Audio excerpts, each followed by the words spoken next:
روسط کارهای داخلی شهر دوشنبه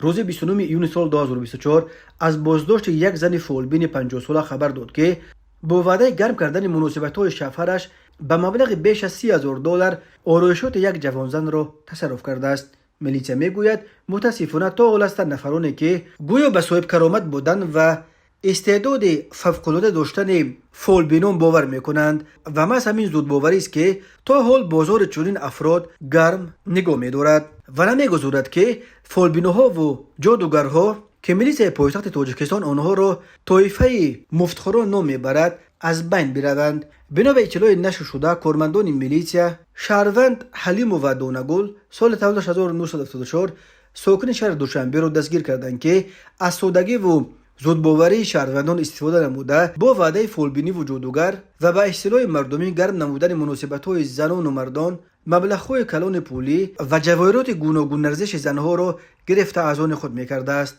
از جمله حلیم و دونگل به آن متهم می‌شود که از یک جوانزن ساکن پایتخت برای شوهرش را با او دلگرم نمودن مقدار زیاد جواهرات نقره‌گین و طلاگی که ارزش عمومیشان بیش از $30,000 را تشکیل می‌دهد گرفته دیگر بازپس نداده است. حلیم و دونگل در حبس پیشکی قرار داشته نسبتش طبق طلبات ماده 247 کودکس